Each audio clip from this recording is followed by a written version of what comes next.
We're going to kick off the second half of today's matches, and as you can see, we have two teams here on stage that have something to make up for after yesterday's event. It is, of course, going to be NIP versus Fnatic. So let's go over to D-Man and Jason for all the action. Thank you very much, Shocks. We're just about to see Ninjas in Pajamas versus Fnatic. It's going to be a great game. Yeah, it is. NIP are currently 1-2 against Fnatic this season, and they really need a win here to force a possible playoff in the final day of the Super Week. Easy for you to say. Not really. But before we get into the match, let's remind ourselves what the hell is going on, because the standings are pretty crazy right now. You can see at the top, Lemondogs cemented their position at the top of the European LCS. And you know what? They said they were going to do it, and they've done it. So fair play to Lemondogs. When they qualified back in the spring promotion, we were like, are you kidding me? But they have done it. They came in confident, and it's worked out well for them.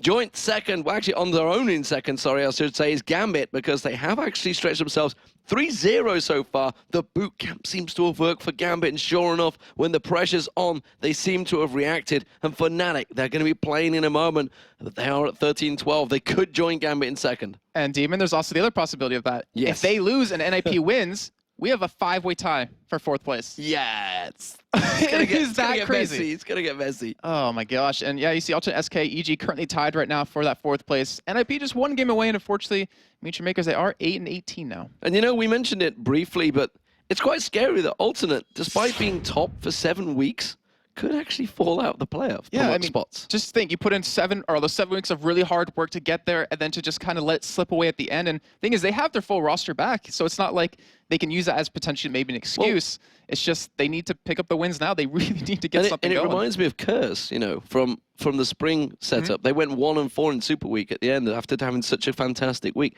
0-3 so far for Alternate, despite the fact they probably played the best against Lemondogs of anyone, but still not getting the results. Anyway, before we kick things off, let's break down the two teams that we will be seeing here. Starting out, it is going to be Ninjas in Pajamas on the blue side. Mima, Maluno, Bjergsen, Freeze, and Deficio is the Ninjas in Pajamas team. And of course, for Fnatic on that red side, we got Soaz in that top lane, Cyanide in the jungle, Xpeke in that mid lane, and Pushu and Yellow Star as the AD carry and support. So let's see how you guys at home have been voting for this one, Jason. Currently, the vote is 71% in favor of Fnatic, and with the way NIP's been playing this past day and maybe last week, it's about right. It's about right. It certainly are the favorites. You can still, of course, vote for today's games and all of tomorrow's games, and of course the North American crazy 8 matches that will be happening after this show over at lolesports.com, where you can find all the results, standings, VODs, and much, much more. As well, I might add, as the Road to the World Finals. That is now on there, so check that out. Of course, you're going to be able to see all the qualifiers that are on there.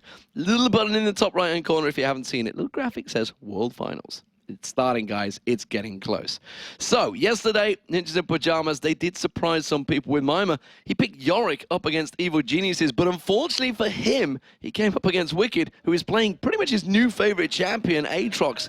And then against the Lemondogs, well, they just never got going. Yeah, NIP unfortunately didn't look too good against Evil Geniuses yesterday, as they got completely shut down.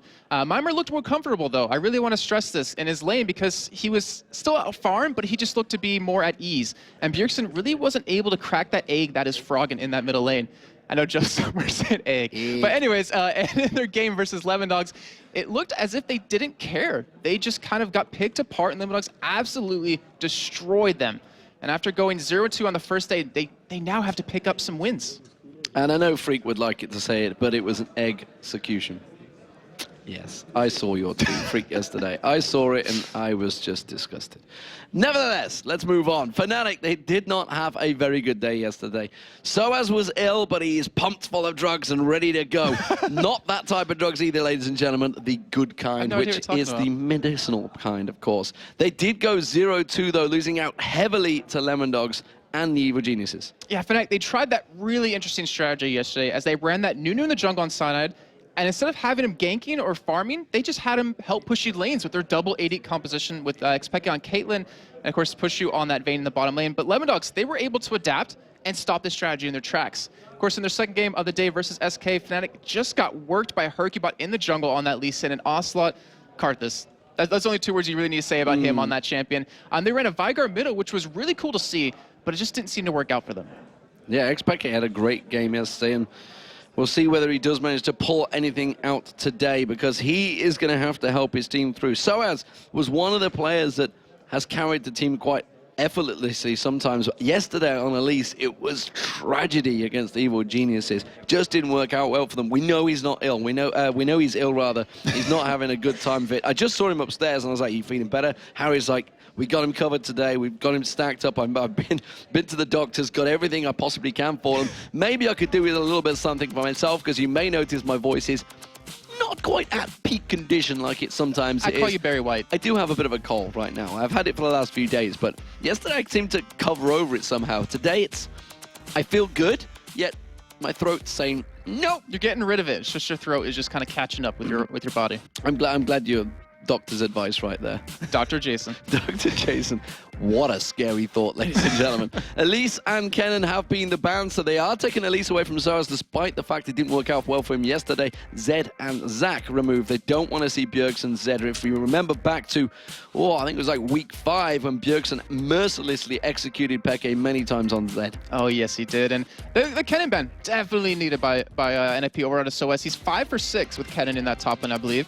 And then the Elise, I mean, Soaz didn't do well on it. You said that earlier on, and it kind of didn't seem to work, period, for them. And with the changes, obviously, it's a little bit different to players. She's a little bit more squishy with her spider lanes, a little bit harder to play, but I'm not sure if that's necessarily a targeted ban. However, in North America, they're pretty much taking that away or picking it up every single time still.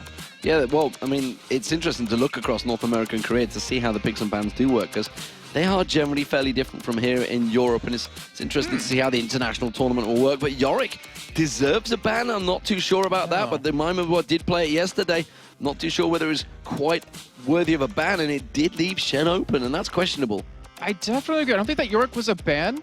I think it was just something they threw at them, just like because we don't want to ban anything else of high priority, since they got Thresh and Vayne right off the bat from that. But Mimer, it's actually 1 for 1 on Shen. That's his best champion so far. He's not going to be playing his like Rengar or Evelynn, like none of these stealth assassin champions he likes to play, which kind of makes me a little bit sad. But hopefully NIP are going to prove me wrong, and he's going to play really well on today. Yeah, it's interesting that when they do pull out like a solo queue hero, as effectively what Mimer was, what we've seen some other players being pulled out there, Bushu being one of them, they don't actually get to play those champions that they were so known for. So it's interesting that they've not allowed it. Maybe it's just not worked out in scrims. But Thresh and Vayne being picked in there, Bushu, great champion for him, and of course Yellow Star back on Thresh. We'll see how that works out for him.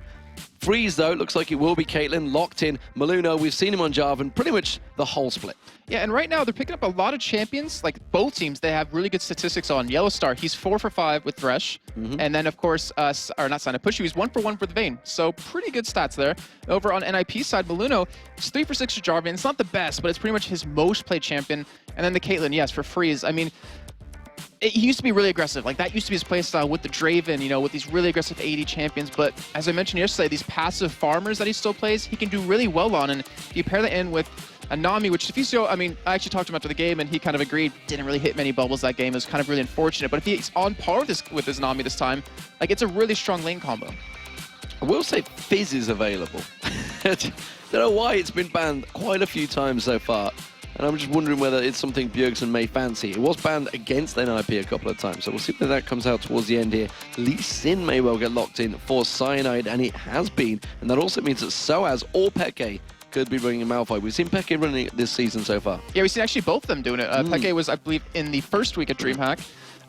I'm actually really curious if that will for sure be a jungle Lee Sin, because Cyanide hasn't done that well on it this split. He's tried it a couple of times, hasn't really succeeded, but obviously most likely will be there. Soaz played it in top lane once. Was that in the spring or was that in the summer? There's been a lot of games. I can't remember which one it was, but we're going to see how it's going to work out. Well, we'll see. We are looking like Zyra's going to be the support for Deficio, so not going to go with Nami, as he does have a really good win rate with Nami. That could potentially be middle. Ooh. I mean, she's kind of fallen off the radar. I think Morden was like the only one that really played her, as well as Cowtard, who played with NIP originally to qualify back in the spring split. It could be a possibility, but I don't think Deficio's really even played her this split yet. Well, they're going to leave it till the very last couple of seconds to finally lock it in. And there is the Fizz. My little crystal ball's out, ladies and gentlemen. I'm figuring things out. Maybe you're just seeing things with all the medicine in your body. He's like, he sees a crystal ball, he sees a Fizz inside of it. But yeah, so we're going to see that. Fizz, great stats across the board right now in terms of this split. See Nuta go 2 for 2 on him. Bjergsen, we just know how damn good he is on every champion. And just to see him on a champion like Fizz, who's mechanically a little bit tough, but you see him on a champion like Zed and the plays he can make, he's going to just dominate that lane. But of course, Expeke does get the chance to counterpick him here, and it could be an Ahri, which is a really good pick against Fizz. Yeah, let's see what he goes with. Ooh, and he was flashed on there. Maybe we're going to get that. No, it is going to be Ahri, as you said. And that is probably about the most maneuverable champion he can get to avoid the damage coming out from Fizz. That does mean, though, it will be Soaz, we believe, on Malphite in that top lane. It is currently with a teleport selected as well. We'll see whether that stays on there. Cyanide could switch it around, though, but we expect he will be in the jungle. Lee Sin making a very big resurgence in 3.10. Yeah, he has. I mean, you pretty much see most junglers, if not all of them, playing him right now. We've seen, I believe, Molino even playing him once back in the day. But right now, looking at both compositions, NIP has something really scary kind of going on. But it's also counterproductive to what Fnatic picks. So you have that Jarvan Cataclysm to lock them all up. You have the String of Thorns to knock them right back up from Zyra. You could potentially have a Shen Taunt come across multiple people. Then you have the Fizz ultimate knocking up, or well, not technically knocking up, but doing a lot of damage around the person if they're stuck in that Cataclysm. Then Fnatic can respawn with just an ultimate from Malphite to kind of cancel out or potentially stop that whole combo. Well, we'll see whether it does work out. There is NIP on your screen.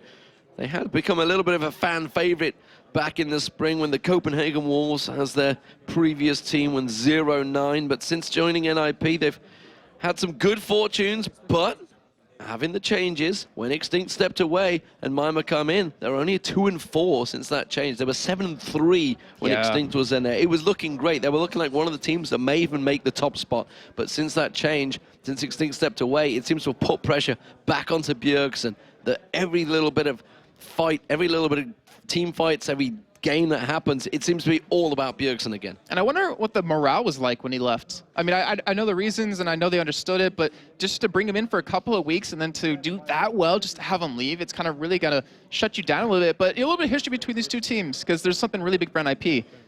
NIP's won 3 of the 7 games against them. Across, actually, not 3 of 7. Sorry, in 3 of the 7 games where they didn't get the first inhibitor, they only got it once and were able to win the 2 games, which the first inhibitor, when you get that, it's actually gone up from the spring split. It was 87% of the time you'll win, and now it's 94%. So them being able to turn around games when they lose a first inhibitor kind of shows how much they hold on and how much of a pain they really are for Fnatic. Well, we will see whether that pain stays true. Ninjas in Pajamas, they are the blue team. You can see Mima on your screen there on his Shen this time around. Fnatic, though, are the red team, and they are going to be looking for victories. At the moment, neither of these teams have had a fantastic start to the Super Week.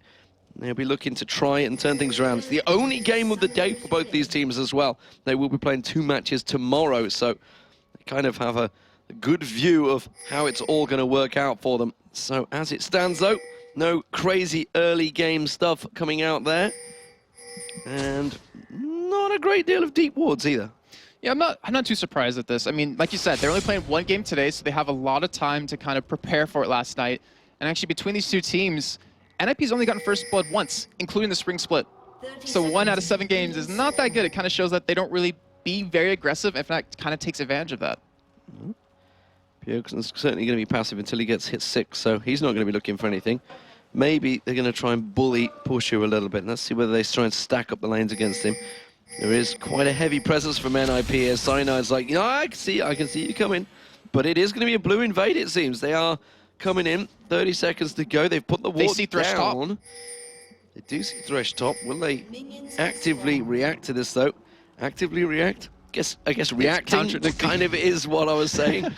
Is, you know, things these commentators say these days. Right, please. But right now, with that little bit of aggression they pulled off, it forced Yellowstar to put a ward down. So it forced them to kind of get some vision over that blue buff and kind of see exactly where Molino will be starting, which, as you can tell, will be over on that red side. It certainly is. Molino ready and waiting. Piltover comes off. So red buff start, blue buff start for Fnatic. There is a ping on there, but, well, they're going to have the full tracking coverage of Cyanide. And actually, that's not an ordinary start for Lee Sin. Normally would start in red. Well, okay, it depends on side, I think. For the blue, if he's on the blue side, you start red because he would want to gank top lane. But overall, on the red side, if you want to counter gank in that top lane, you would start blue to kind of stop Molino from ganking But he will have Mimir up there, who's actually just taking wolves right now. So not sure if he'll just go straight to lane right after, which I'm imagining he would with that Doran shield, but keeps up a little bit more in levels. But they do know where Maluno is, so this gives Cyanide the opportunity. Do you want to just keep jungling, get that level 4, which we saw Diamond Prox doing yesterday, or maybe try to go in for a counter gank? And that's interesting because it's 3.10. The whole point of the changes was to prevent that sort of thing.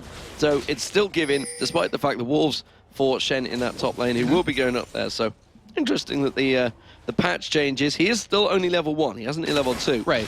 Well, I mean, typically you wouldn't even get any CS right now anyways. So you get a little bit of experience, get a little bit CS. And the big thing is, you will hit level 2 before the jungler could come in for a 3-man dive. And with a Shen who could get taunt under a turret, that is huge. So he's able to pretty much secure his position in that top lane. He won't be pushed out anytime soon. Yeah, we saw how dangerous it was diving onto Jax yesterday for Evil Geniuses. That backfired horribly as Pete managed to give himself up as first blood. Nevertheless, Bjergsen taking some damage in this mid lane to Peke.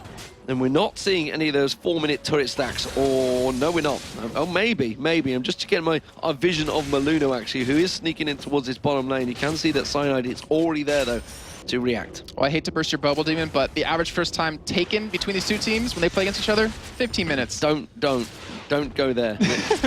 We've just spoken to Joe, who was not in his most jovial of moods after the first 3 games. We are looking at the pace stepping up here in Super Week, as effectively the second half of Super Week as well, I might add, because things are really hotting up here. Cyanide taking a lot of damage in this bottom lane from Deficio and Freeze, a little bit of a Dragon Strike from Maluno as well, but overall, the first 4 minutes have passed by without too many events. Mimir, though, has himself level 3, so it seems that taking those wolves and getting back into lane to pick up all of this CS has worked out well for him. Well, speaking of CS, I mean, he has 12 right now compared to Soaz with 4, and that was with Cyanide sticking around. We do see the taunt under turret, and gonna get actually 2 turret hits here. That's huge. Double 2 onto Pushu. Pushu gets condemned onto Mimir. The flay comes out. The forces the flash. Yellowstar gets 2 tower hits. Has to use the shield. And I tell you what, if anyone would have been remotely close there, they could have got themselves a double. And that is huge for Mimir, because you look, he is still healing up right now. He has a lot more health than the combined top lane of Fnatic right now,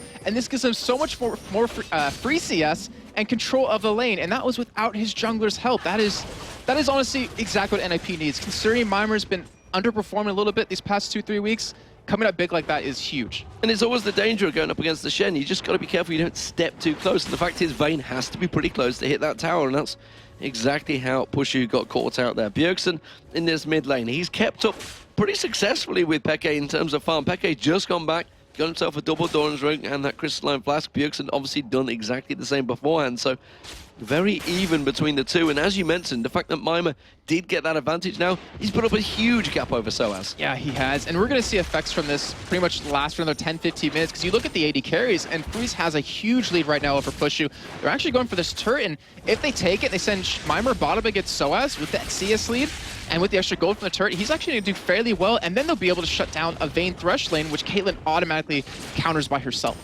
And they're trying to freeze the lane a little bit further up, and Freeze has that 75% win rate on Caitlyn, as you can see he's playing right now. Cyanide hasn't been able to come out and successfully help any ganks just yet, but the first turret of the game has gone down. It's just inside the 6-minute mark when the buff of the extra armor from 3.10 was on there, so despite the fact he did get buffed, it didn't stop the double gruesome twosome of Defrizio in the bottom lane. And one thing I want to see NIP pull out right now, or even Fnatic, is the Dragon. We've talked about over this past day and a half how much of an impact the Dragon does have as you do the ultimate from Bjergsen coming in, but Peke does dodge it. Yeah, actually clever aggression there from Peke. He tried to throw out the charm just as Bjergsen was going to hit that siege minion. Tried to stop him getting that 40+ gold, but instead managed to pick it up and then try to turn around. Threw out Earth, didn't quite land on Peke though. So Peke walks away. Used a lot of mana to try and simply prevent that little bit of gold going his way. But look at this, top lane again, there's a big stack here, but this time around Maluno is here to help, and if Mimir can land another one of those fantastic charms and maybe catch them under their, well, Shadow Dash charms, the exact same thing, effectively, not quite, turns him to hit him, you know what I mean though, I know Jason. exactly what you mean. I'm not giving you any funny faces right now. No funny faces whatsoever there. But we do have Cyanide visiting the top lane, he's actually gonna do exactly what NIP did to them. You saw Maluno visit the bot lane of his AD carry support, push Soaz, so Cyanide was there to kind of counter that, soak up the experience, and prevent the turret from going down a little bit earlier, but he actually leaves right away. So we're going to have Maimer and Muno able to hold this turret a little longer. They do even get the taunt on to push you. There is the Shadow Dash. The Lantern was picked up. The Flay comes out, condemns Maluno back, who slides in at the same animation and then just stands there looking a little confused because the Condemn was still hitting him against the wall. I don't think he abides by the laws of physics right there. He's like, you know what, forget it. Condemn, I'm still going to move from it in the end. But right now, Fnatic going for a push on this middle turret here, but we are seeing the teleport come in out of Bjergsen just to make sure to protect it here. And that means you won't see that teleport come into another lane, but Blue, it's going to be contested here. They do have the time. They do know it's currently up. And would they be able to pick up a kill here? Oh, they tried to catch the charm on Bjergsen. They did have a ward in that bush, but Bjergsen pulling a ward of his own in the banana. Peke going to throw out the orb again. Times it perfectly on Bjergsen there. There's a little playful trickster and chunks down the damage on the minions, although he missed 2 CS. Disappointing. Well, keep in mind, because we do have the AD carry support lane for Fnatic on that top side, they should be contesting Blue, because they'll have 4 members there to be, potentially be able to stop it. But in the end, we actually do see Freeze and Efisio head middle against Peke. And I wonder if they're gonna stay there, if they're gonna commit there. Well, Maimer's desperately holding onto this tower at the moment. He gets his he's not triple spotted. stacked up. Bjergsen coming in. He's taking a lot of damage though, Maimer. Will he be dead before he gets there? Oh, he manages to catch a turret on Pushu. Pushu gets taken now. Maluno came in. Then it's Bjergsen that picks up first blood. And that's something that makes NIP really do well as the game progresses, is getting that kill on Bjergsen, allowing him to roam around and get this snowball going a little bit. We are seeing a teleport come in for Soaz though, so he'll be able to prevent that. But Bjergsen, I mean, he can keep picking up these kills. He can pretty much one-shot anyone on the team, but maybe not Soaz. What we didn't have vision of there was Peke. He took a lot of damage in that mid lane turret area, so he's had to teleport back, which has kept Freeze and Deficio putting damage on towards his mid turret now, so putting work down across the board. And NIP starting to take advantages across the map. It's only a 500 gold difference, but it is going to be now the Dragon that they go for. Such a difference in their playstyle from yesterday to today, where they wouldn't even bother going for Dragon. They would just let the other team take it, and they're going to be able to pick this one up here, and they're currently down 10-5 overall within the series. And this is a huge pickup, but right now, Fnatic, they're coming in from the side. They want to stop this. If they do land a nice charm, they could potentially make something happen.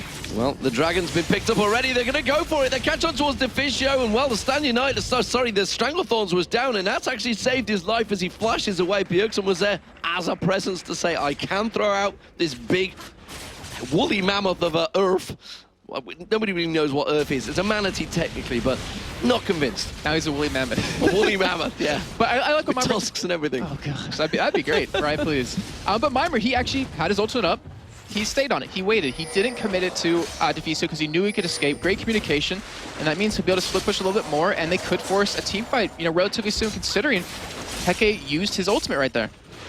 Certainly did, and that does give a pretty big advantage for Ninjas in Pajamas. They have that 1,500 gold lead. They took down that bottom turret. That was the first turret of the game. Of course, the top one did go down, but now they're going to start applying pressure to this middle. You can see Peke is back here, but Freeze and Deficio, and Freeze went for the BF sword as well, as opposed to the boots and the Vampiric Scepter that Pushu pushed towards. And we'll see how that plays out between them. We've talked about many times that Caitlyn does fall off mid-game, and obviously Pushu will become an incredible machine on Vayne, or if he has the hashtag Vayne mechanics to be using it. Freeze is trying to skip that mid-game power drop, or power, whatever you want to call it, that he loses, because he's going straight for an item. He's skipping the boots. He wants to force that item in relatively early, and with that Dragon, with the turret they took, I mean, it's a very high possibility that they'll have it completed before the 15-minute mark. And you look in the top lane right now between Maimer and Soaz, where Maimer, because of those that wolf camp he did take bottom early on, or sorry, top side of the jungle, he had a huge lead over Soaz, but Soaz caught up right now. And of course, Bjergsen with that teleport not available at the moment. We'll see whether actually him and Maimer do work as a combo once they start diving in towards these fights, because of course the mobility that NIP have from that should be interesting. They've technically got 3 people that can all jump over walls. And the last time Maimer played Shen, we saw that whole combo of Bjergsen on Zed, and it was pretty much 2v5 every time. Like, it would just be Bjergsen going off by himself. But right now, we do see Soaz getting taunted, but that's a tanky Malphite. You're not really going to do too much to him. They just patted his back and said, "No, be on your way, Soaz, please. Leave me alone to farm." And he's like, "Nope, no. Got my Sunfire Cape on the way. I'm not going to be moved out of the lane this easily." Bjergsen, he keeps getting spotted by that pesky ward in the tri-bush, and I think he must be a little infuriated with it right now. He keeps trying to catch Pushu out of position, but he's not falling for it. He's keeping that pressure, though, on that lane, and with him there, it allows their team to 4-man or 3-man push that middle lane right now if they want to go for it. And like I was saying before, I mean, that whole duo combo of Bjergsen and Meimer with that Shen, they did so much work when Bjergsen was on Zed. I wonder if they're going to make that same thing happen this time. So let's have a look across the board at the creep scores, or the CS count, whichever you'd like to call it. It is the numbers next to the small profiles. 115 CS for Caitlyn, 94 for Pushu. You can see is farming out on the turret right now, while it is Freeze that keeps on shoving this mid lane, trying desperately to get on towards the outer middle turret. On the mid laners, 106 to 106, bang even between the two, but you can see the goal difference because of that turret, and Dragon is heavily in favor of Bjergsen, as well as that kill he picked up. Yeah, and I really want to give a little bit of shout out to Pusher right there, because he was down about the same amount of CS earlier on today, or not earlier on when he was top lane against Meimer. The thing is, he hasn't let Freeze to keep that gap going. That's not even English right there. He hasn't allowed Freeze to extend the gap between them and CS. I felt like you were missing a word as we went along. I It was like the microphone was cutting out and you were like...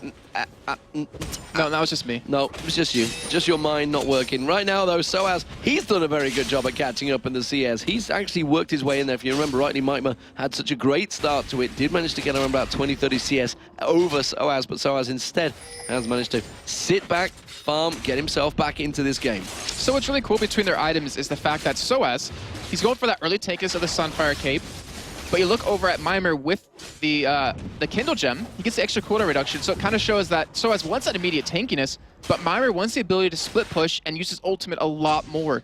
So it kind of shows what their paths are right now. So big damage spike for Bjergsen. He's got that Lich Bane complete. He's going to be looking to see if he can land some kill. He's going to have to get it in close and personal though, to get that spike of damage from the Lich Bane. The big purple glow that he has over him right now, making him a little bit of a radiant fish, as it were. And he's looking for Thresh right now.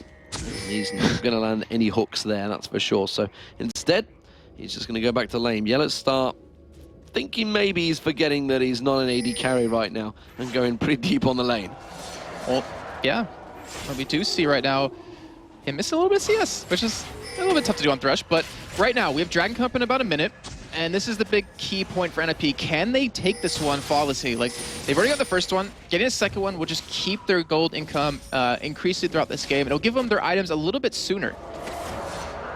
Well, 40 seconds on the Dragon would most likely be where the next point of aggression. Fnatic know that he's in there. Actually still going to throw out Irvin. He's going to catch on Pushu, but he manages to condemn him and hook him and exhaust him. And just like that, Playful Trickster's away. Soaz teleports in and Stopper Force doesn't catch on towards him. But doesn't matter. Cyanide's there. Bjergsen getting punted around left, right, and center. Oh, he's gone through. Nearly gets on Pushu. He gets him. How the hell did he pull the kill out? Playful Trickster's over the trees, and would you believe it, he manages to turn it to a 1-for-1. Oh, poor Pusher. All he had to do was just walk away, not stay there, but at least he did pick up a kill himself. Dragon will be up in 10 seconds, and Meimer, he kind of... Oh, he's going to smite it! That's not good, though. His smite's now down for Dragon, and Fnatic could take advantage of this. Well, we'll see whether they do. They're going to have to rush that Dragon, and honestly, I'm not too sure they're in the position. Remember, they're just using Unstoppable Force. You can see Cyanide, he's already used the kick. Pushu's not here, no AD carry, and there's not a great deal they can do. NIP can just bully them away from this. They shouldn't do this. This might be a big misplay on their part if this does get stolen away by Cyanide, who's Lee said he's so mobile, he's hard to keep out of that pit.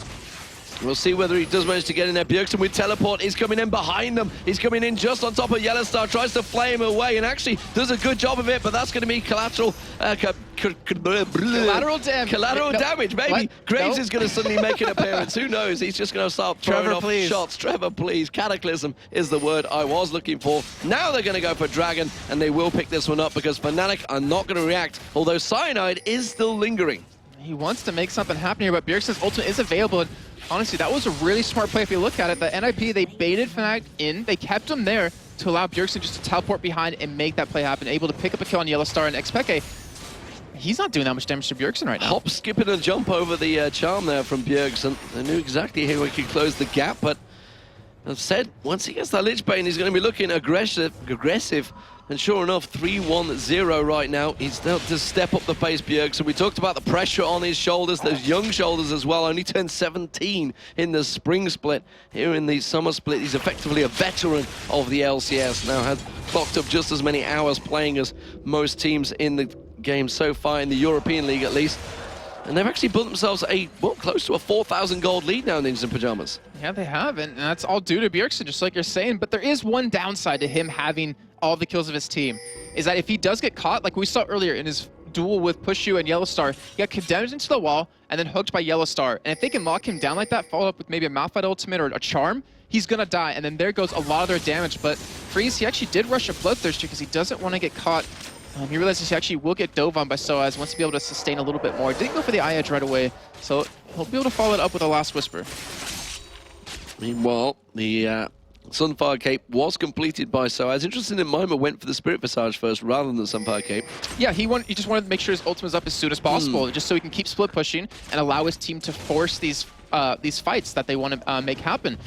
And so it's just wanted that immediate tankiness, which he did get. And right now it hasn't been able to help them out too much because they only have one kill on the board, but we're going to see it progress in a couple of minutes. We saw how quick. Oh, that's going to be Earth getting thrown out. He goes on towards Yellowstar. Is he going to get the Lich Bane proc? No, he's going to get pulled into the tower. He's not going to get the kill. This time they controlled him right, and Pushu picks up the kill. And that is in Hook. I was just mentioning, if they do get some sort of CC on him, they're going to lock him down, pick up the kill, and Pushu now, who died a little bit early on, down about 34 CS. He does have those 2 kills under his belt, and he's not that far behind.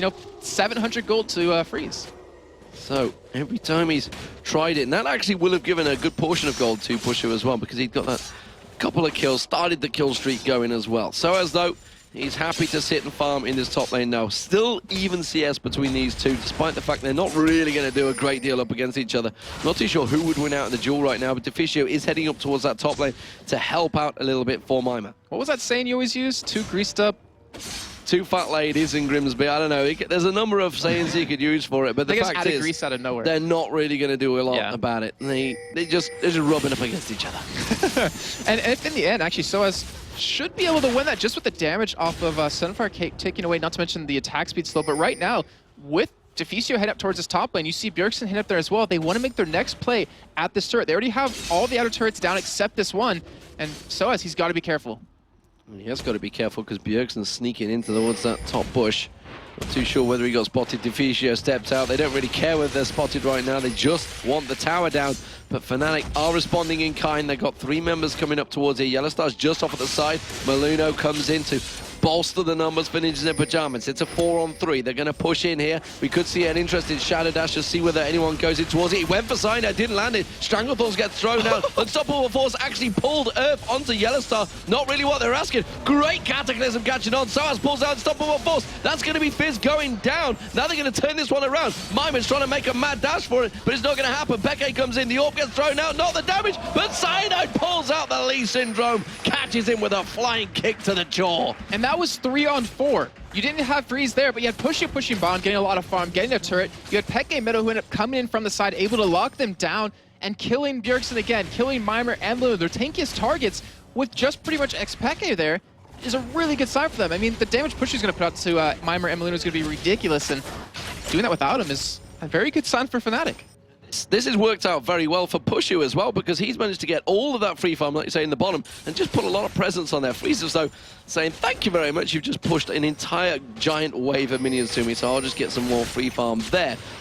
It's interesting when you do push a tower like that. If you don't have the AD carry with you, what is your goal? The goal is to get the kills, and honestly, that backfired pretty horrendously. Yeah, it really did. But the problem is that Freeze, he can't really go into that lane to stop Pushu because he will be outdueled by Vayne. Just with the Blade of the Rune King, the proc of that, if you get condemned to wall, you're automatically dead. Doesn't matter what items he has at this point. But he does finish up his Last Whisper, mostly. So even with that fight that just happened in the top lane, he got even stronger, and we have almost a Sunfire Cape coming in from Mimir. So NIP, even losing 3 people, they came back stronger than ever. So we do see Bjergsen heading back to base. What's he going to pick up? He has got teleport available again, so we'll see whether he pulls out any maneuvers. Instead, he's going to go back, sells an item, waits a little bit for the gold. Yeah, he's waiting for a large rod. Waiting for a large rod. Boom, there it is. For himself a large rod. So a little bit of ability power on there. 46 seconds for the dragon to spawn. Most likely will be the next target, which is why we're seeing 2 members of Fnatic backing off here just to get their timing right. Nope, they cancel it. Yellowstar's going to go in with that Oracle and start to sweep out the wards. And right now, with that Oracle, it makes so Bjergsen can't use that teleport to get in behind the team like we saw earlier on at that Dragon fight. but they're just leaving him by himself. They're going to let him split push. They're going to let him play his assassin and force NIP Fnatic to 1v1 him. And right now, I mean, with those straight deaths coming in, I think that Xpeke should be able to do it himself, maybe even push you if he lands a condemn. Well, both these teams are going to be maneuvering. We see the red buff being picked up by Freeze. The bottom lane is actually getting pushed out by Pushu. And of course, the top lane. Soaz has Teleport, Mima has Stand United. Interested to see who chooses to interrupt who and whether any of them actually get down in time to make it a proper 4-on-5, or whether it ends up as a straight 4-on-4 and then they just have to go at it in the top lane. Still don't know who would win out, really. Some fight games not been completed by Mima, whereas Soaz is actually pretty damn tanky right now against Mima. So Mima wouldn't be able to do a great deal to Soaz right now in a fight. Yeah, definitely. I mean, especially with the Grand Slam put in right after that. We do see Yostar kind of getting caught right there, but it's Maluno the one that gets caught. Yeah, he got hooked in. Wasn't really the fish he was looking for. Instead, he does back straight out of that one. Diffuser is like, I know there's a ward there, guys. I just want to get it. My oracle's run out. Poor him. But right now, Dragon is up, and this is what we saw last 2 good NIP. And I've been saying throughout yesterday and today and in this game that it's a big point of contention that both these teams have to fight for it. And it's just about who can get the better position, who can punish. But wow, Bjergsen getting taken low. Getting catch on there. There's going to be Earth popping up. Not quite the damage on Peke, and he escapes with a slither of his life. Meanwhile, Ninjas in Pajamas are going to try and move for position. Cyanide is just around the tri-bush. Diffugio gets hooked in again, but there's going to be a nice catch on towards Pushu. Try and jump in. Cataclysm tries to tumble out of it. Dragon Strike will finish that one off. Now Yellowstar, he's the focus of target, but the exhaust forced away. Bjergsen, now Cyanide. He's coming around the backside. Don't think he's going to be able to create anything. They see him with the ward, but instead they're focusing on the Dragon, and it's dangerous to leave Cyanide alone. Yes, and that's why they realized, no, just take the big wave at the bottom. We'll fight this fight again in a moment. They're going to lose their middle turret, though, for that. They have no one really coming back except Diffuser will be making his way in. I don't think NRP realizes how lucky they were in that fight, because Soaz just teleported back to base to buy up an item, to heal up, and then to teleport into that fight. But right now, Fnatic, they're not going to be stopped here, but we might see a big fight break out with Maluno coming in from the side. They're coming from every angle. Peke's going to get caught out of position here. He's going to have to use his Spirit Rush, but he hasn't got it available, so instead he could get locked up. We're going to see the Charm land on. Mima's going to have Shadow Dash back in a moment, so they didn't get the middle turret, and now it looks like they're going to lose a member of their team. There's going to be Playful Trickster from Bjergsen, still not able to close the gap. Poor Peke's going to try and turn it around. Gets the charm on Maluno. Spirit Rush was used to get him out of this fight eventually as the cooldown came up. But look at this. Fnatic setting a trap. Unstoppable Force was available for Soaz, and they choose to back away wisely. And in the end, they didn't lose anyone. They kept their turret alive, and they pushed Fnatic out of the side of their jungle. So great job by them. And they also are going to be able to keep their blue buff up for Bjergsen, he's going to need that. He's building towards a DFG, which is going to help quite a bit with that cooldown reduction, the extra burst damage he can do. But Fnatic, with that Oracle still in hand on Yellowstar, looks like they want to go for Dragon themselves. They will go for Dragon themselves. This time NIP not in any way, shape or form to try and counteract this one, and they will have to let it go. So Fnatic will be finding their first Dragon of the game. The Earth Red Lobster being tossed out to... I've never really realized, I mean, lobsters, they don't really attract manatees that I know of, but maybe this time with that little graphic change. You know, normally I didn't know sharks went for lobsters either, but we'll give Riot graphics department a little bit of creative freedom on that one. I was actually curious if they consulted National Geographic on that one, to kind of get an idea if it would work or not. But still, right now, NIP game very close between these two teams. A 300-400 goal difference between them. 5-5 in kills. 2 turrets to 1 for, sorry, 2 Dragons to 1 for NIP, and 2-2 in turrets. And this game is getting really scary. I mean, it's been kind of slow, not as slow as the others, but it's one of those games where it's gonna be a ticking time bomb. At some point of this game, it's just gonna explode, and both teams have to be ready for this, and both teams have to realize, do we want to be the ones causing that explosion, or are we gonna let the other team do it? They are indeed just waiting for that snowball event, the avalanche to begin, and Diffuser is gonna have to try and hold out this mid lane, and does it well with his plant kind. As he throws out everything, gets his little bit of CS, and actually looking at the CS, both supports have got themselves a fair amount, 30 CS for Diffuser, 22 for Yellowstar. These... Oh, Bjergsen, this is not a good position to be in. This is not a good position, and the fish has been caught, hook, line, and sinker. But will he get away with it? Stand United comes out. They're going to try and force in Peke. Oh, no! That's going to be Earth turning her back around. Goes in there. Playful Trickster's away. Gets Peke down. There's the box from Yellowstar, but Cyanide comes back in around the side. Puts a kick to the face. Gets him in the jawline. Diffuser now. He's caught out. The silver bolts from Pushu. Get himself a second kill. Oh, and those top laners, poor them. They interrupted each other on the teleport and the Shen ultimate, so they didn't get to show up, but Marmer did get his shield onto Bjergsen, able to allow him to stay alive a little bit longer, but in the end, a 1 for 3 for Fnatic. That's a fantastic job by them, fantastic job by Sana to get there quick enough and to make sure to pick up that kill on Bjergsen. And Bjergsen, he needs to maybe go with a pink ward or two because he's been down at that bottom lane multiple times, and that's the second time in a row where he's died going down there. And you've talked about it. It's dangerous getting all the kills on one player. 6 kills for NIP, 5 of them are on Bjergsen, but he's died 4 times. So every time he does go in, gets the kill, generally they die, and then a couple more members of NIP die afterwards. Luckily for him, though, because the thing is, with all this roaming he's doing, he's not CSing. But luckily, he is getting those kills, so he's keeping up in terms of gold with Xpeke right now. But if it starts happening where he doesn't pick up a lot of CS soon, if he doesn't pick up another kill or two, Xpeke is going to out-damage him. And Xpeke will be able to do a lot more damage in the team fight to the entirety of the NIP lineup. So, as it stands, well, he's got Sonya's Hourglass now, so maybe it's going to work out well for him next time around. Didn't go for DFG. Didn't go for a DFG, no. He decided to switch it up, which instead Peke gets himself that blue buff we'll be looking towards. Cyanide, though, he's been sneaking around, picking up these kills. He's actually been the one that's the cleanup crew on Bjergsen.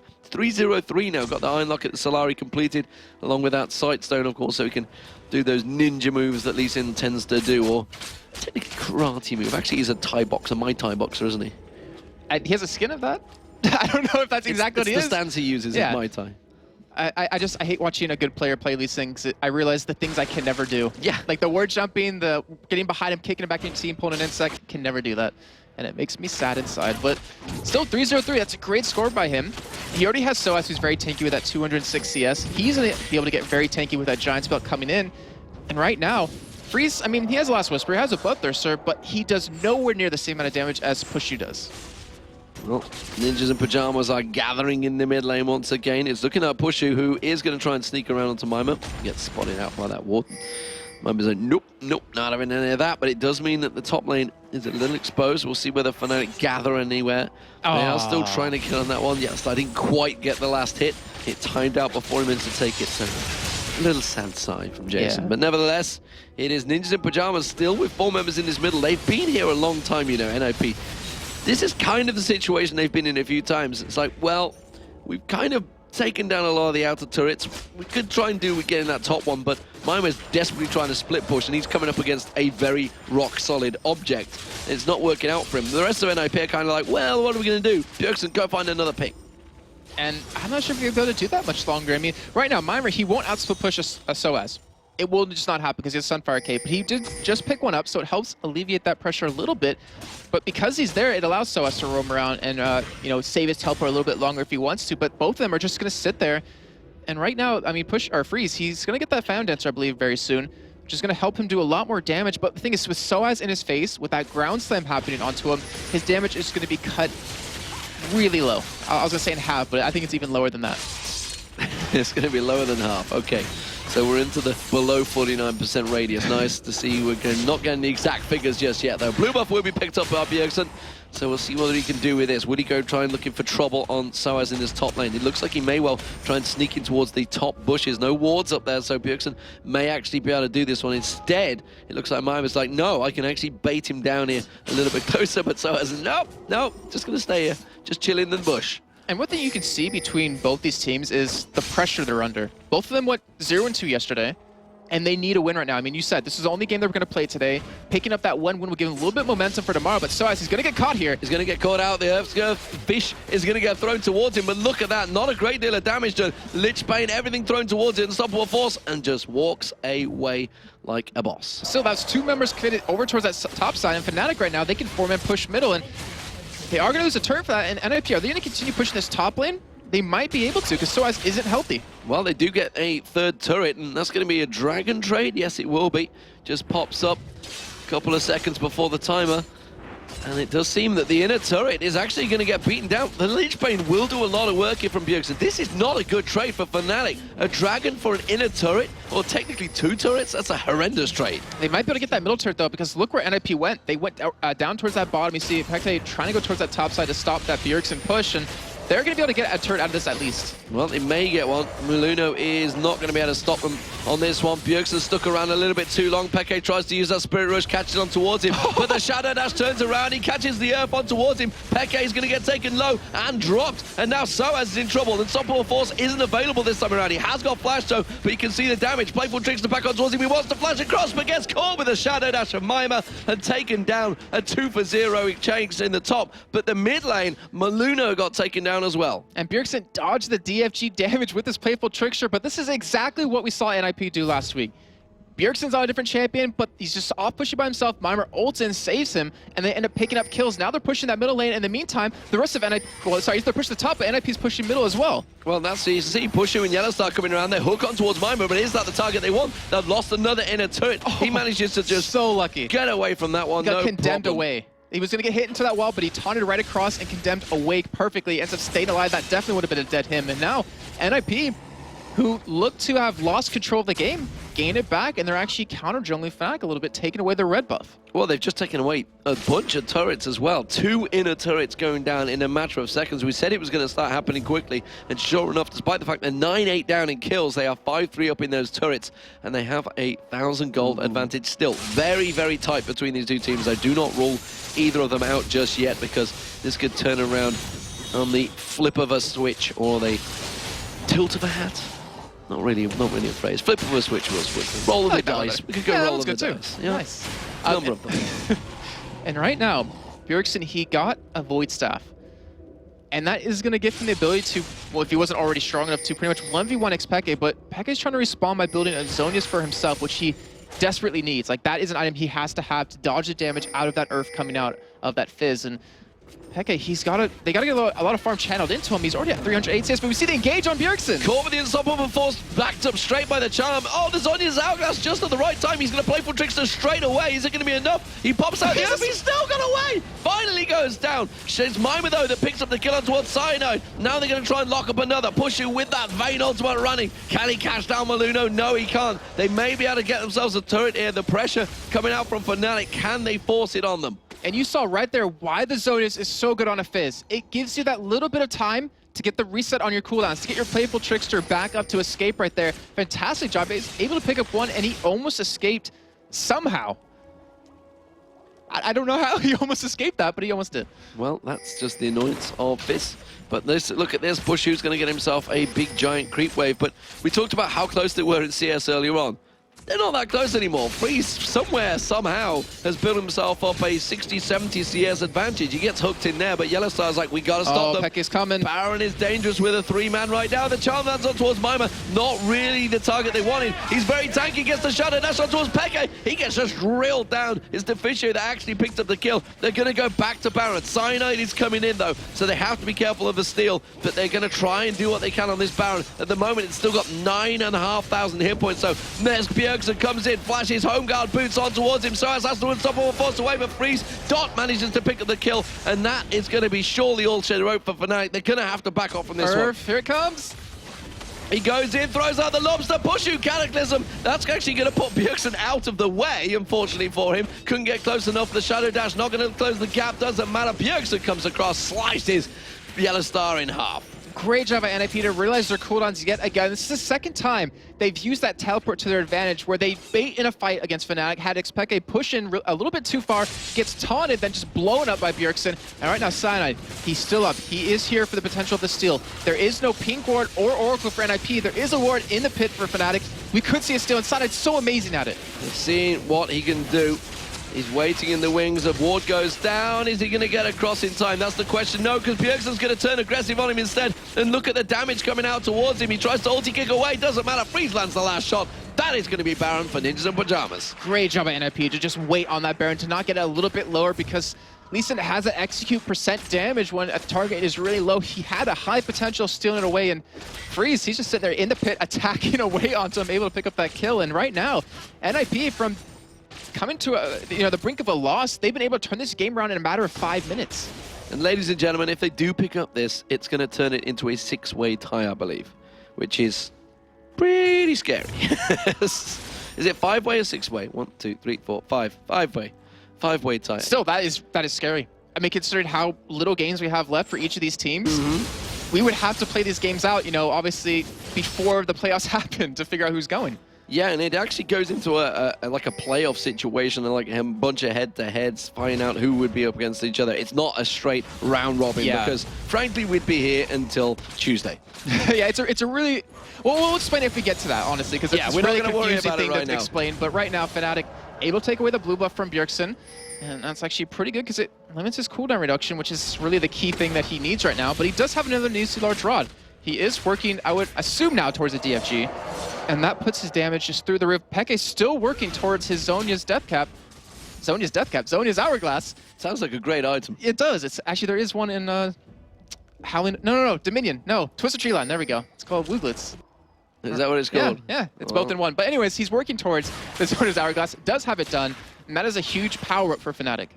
Well, Bjergsen, speaking of power-ups, is continuing to do the damage and picking up the kills, 7, 5, and 4.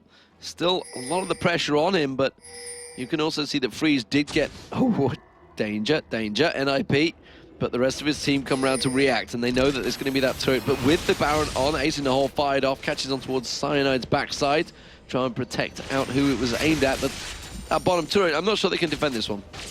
And he'd be very careful. We do have Soaz, though, coming in, so he could have a 5-1-4 fight. However, Mimer has his ultimate available. They do just give it up because it is a Baroned up NIP, and they're just going to take as many objectives as they possibly can. However, there's nothing left for them to take for free. They're going to have to go for an inhibitor turret here if they want to take any extra gold. Well, they're clearing out the jungle. The blue buff actually just spawned, and sure enough, they're going to go straight for it and steal that one away. Looks like it's going to be Bjergsen they're going to gift it across to as he'll slide across and pick that one up. Looks like the rest of the team happy to actually just wait this one out, take it slow. They had built up a rather nice advantage. It's just shy of 8,000 gold right now. They've got the advantage built up. Considering this was a 1k gold difference game for such a long period of time, they definitely managed to snowball away into this one quite nicely. Yes, they have, and that's all due to just picking up a couple of kills or getting some really good position against the other team, and they're still stealing away as much jungle as possible. They're making it so Fnatic can't push out past their base.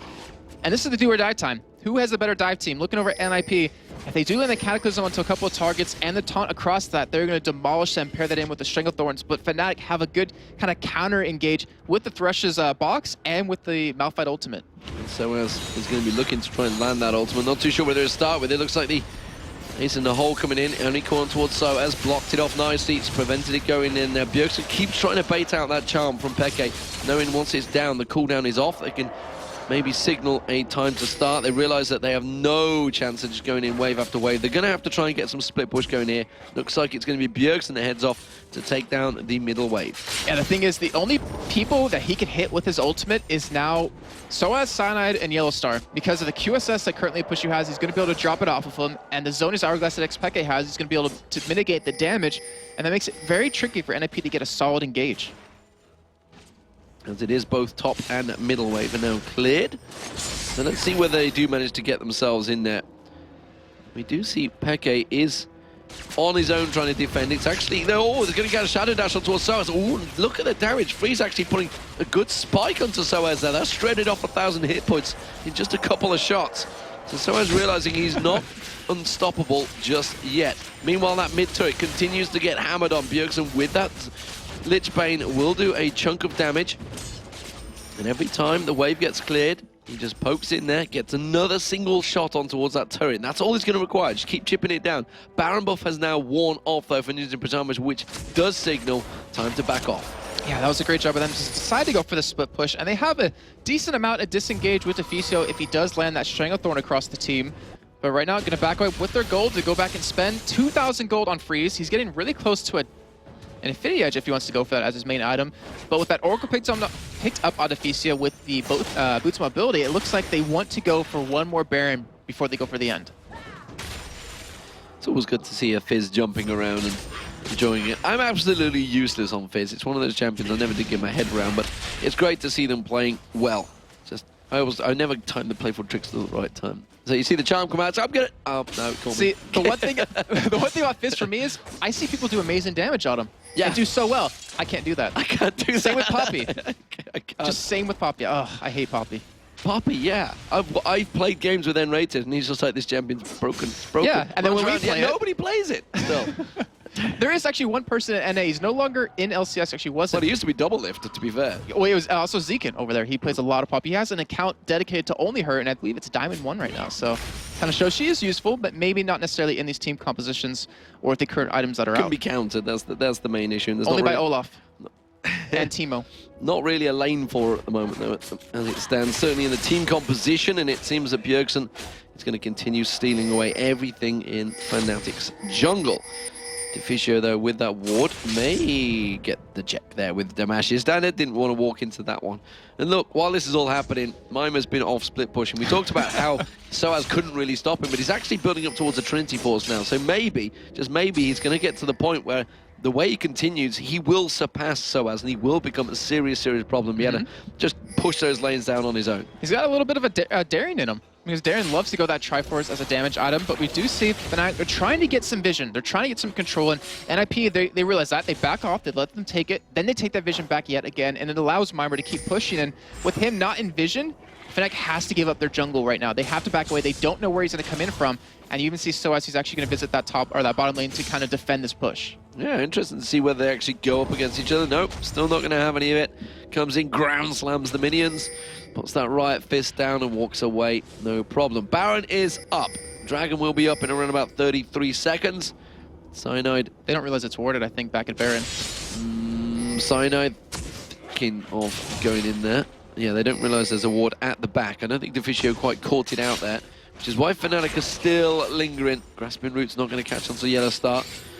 Oracle throws out the death sentence, not going to find its victim. Cyanide may actually walk straight in, though. Lands the Q, catches on towards Bjergsen, will not follow that one through, that's for sure.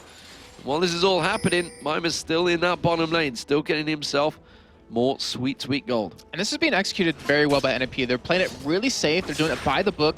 And they pull the rest of Fnatic towards them, let Mimer split push. When he pulls someone away, they go back to clearing out the wards, go back to getting that control around Baron. And the thing is, they're keeping that top wave push. They're keeping the bottom wave push, so someone always has to visit. And Fnatic, they're going to be the ones to have to make the move. I mean, they obviously can't let Baron go, but it's going to be really hard for them to find a fight that they're going to have an advantage from. What concerns me coming up to the World Finals is we've seen this all too often for every team in Europe. This little Baron dance, this little tactical prowess play that they do with each other. Sometimes it works out, often it backfires. I don't see this in Korea. You don't tend to see this. They're generally already in such a strong position. They don't get to the 44-minute mark and think we're still very close. Oh, no. Oh, they're going to come in and get the steal! Cyanide manages to take it. Doesn't matter whether he died. He doesn't care because he's got the steal, and now Fnatic have the ball in their court. Stranglethorn's you. Peke trying to get away. He's going to get locked up. Zhonya's Hourglass will not save him. He will get taken down. Soaz comes in. Unstoppable Force. He's going to get dropped as well. NIP do get themselves 3 kills, but the Baron was stolen. Oh, lucky for them, they're able to get those 3 kills because if Fnatic escaped from that without losing anyone, that would have been terrible. And that is all due to NIP losing control of the jungle of Fnatic with vision. They didn't see Cyanide come in. He was able to steal that one away right under Maluno's nose. But still, with these 5 members up, with having a 30-second respawn timer on Cyanide, they're going to push a Spill Inhibitor turret, and they should be able to take it for free. And Mimer is a walking turret right now. He's that strong that he'll be able to tank this one up. The rest of the team will come in. Freeze's going to hammer on that turret down, and that will be the first inhibitor turret of the game going down, followed by the inhibitor. And maybe, just maybe, they may push on through, try and steal a cheeky Nexus here because there is only 2 members still defending this one. They've got Bjergsen in there. They may be able to get the damage with that addition of the Lich Bane on towards that Nexus turret. Just the one, that's all they need. Doesn't matter. Yellowstar's going to get caught out there, but look at that. Bjergsen having to use the Zhonya's, the rest of the team coming back up there. Throws out Earth, catches on towards Cyanide. Now Ninjas in Pajamas might be able to finish the game off. They've got both Nexus turrets down. They do manage to catch on towards Cyanide. He's going to get in. The Nexus goes down, and Ninjas in Pajamas take down Fnatic. And sure as hell, it's a 5-way tie for 3rd place here in the European LCS. And you just look at NIP right now, they realize how close that game was. They almost lost it at that Baron with that steal, and you see how much that means over to Fnatic. Soaz is just so broken over that game, going 0-3 in a super week so far. That is not the Fnatic that won the spring split. That is not the Fnatic that we got to know. No, absolutely. And you know what? If I was asked to bet on a team that would make it through, Fnatic was one of them. I thought that is a team that will get to playoffs. The way they've been playing this season, they shouldn't have too many issues, but it seems that they have. It seems that things have backfired, and Ninjas and Pajamas, who themselves have been having a torrid time, they're 3-4 since Extinct left the team. It is still very close, and you see Deficio there. We need another one, but that was certainly an important victory for them. They had to get the win there. Gosh, you can just see it on Deficio. He just realizes, wow, we got so lucky there. Yeah. That was so lucky for us. And that you can't really afford to get wins like that. You're going to take them if you can. I mean, they had one against EG, but you need to be able to pull out wins yourself. And if they want to make it to playoffs, potentially having a 5-way, 6-way tie coming up, they have to be able to pick up a lot more wins than just this one. And to be honest, if they had a little bit of faith, a little bit more coordination, and they expected maybe Cyanide to go in and get that steal on Baron, would have been in position and prepared to go for it, they could have turned that fight around. Yeah, they definitely could have. I mean, he was overextended a little bit just because he wanted to make sure they had vision of that Baron, make sure they could not steal it away. And you saw how much vision Yellowstar invested into the top side of the jungle, having it everywhere to see that they are not there. They know they're going for Baron. Gets the steal, but I think if they just backed away and gave that one up, or not gave it up, but just let the team escape, NIP escape, they could have had at least another 10 minutes to kind of maybe get back in the game, maybe build up a couple more items and get a solid engage that they wanted, because with the Malphite, you want to be engaging, not defending. And Jason, I want to see where you stand on this. Where the hell do we see what teams are going to make it to playoffs? Because every single game we have, it changes positions again, and everybody keeps just balancing themselves out. Yesterday we had a couple of people, 3 or 4. Now we've got 5 all tied for 3rd place. It's actually just closed up. We thought, oh, they're going to finally separate themselves in Super Week. They've just got closer together again. I'll only give you 2 because I feel comfortable with those 2. Lemon Dogs. Lemon Dogs are going to get through, and I can tell you that Ancient Makers will not get into playoffs. Wow. Really? And a safe route. On the fence right there. It's just... I don't want to be biased towards any teams. But I don't know. With the way Gambit's playing, I will say that one at least. I'll put my foot out there. With the way Gambit's playing, they look like they're going to be able... Yeah, it is. They'll be able to make it into playoffs too. Well, we'll see, ladies and gentlemen. We are going to go towards our analysis desk. It is going to be Joe and Quickshot to take us through NIP versus Fnatic. Thanks a lot, guys. And Quickshot, a bit of a chaotic match there overall. I mean, there were skirmishes constantly throughout that game. It was almost sloppy, if I'm going to be honest. If you look at the game from the very beginning of the matchup, Bjergsen was really trying to get his split push on. He was really trying to make trouble for Fnatic all over the map. He overcommitted many, many times. You know, D-Man and Jason highlighted how many times Bjergsen was caught out. He would get one, but he would die. He'd get one, he would die. That 1v4, though. It was pretty epic. It was pretty epic. And more importantly, the amount of ultimates and summoner spells he baited out. Teleport, the teleport, the... unstoppable force, just everything got thrown at him. And basically, part of the reason the game was so chaotic, Fnatic had no answer for a split push. Fnatic had no traditional champion that could sit in lane and A, deal with Fizz, and B, deal with getting rid of the lane. So NIP had all the time in the world. But we're talking about Fnatic here, a team who have split pushed since the start of the spring split, and you'd think of all the teams, they'd probably have an answer to that. The thing about the composition that Fnatic put together right now is it was a very team fight-centric comp. You had Lee Sin in there, you had Ari, which can do mobile picks, put damage, unstoppable force from Malphite in the top lane, and then Vayne and Thresh to clean up. They were very much focused around saying, look, we're confident in our 5v5s, we're comfortable fighting NIP in a straight-up fight.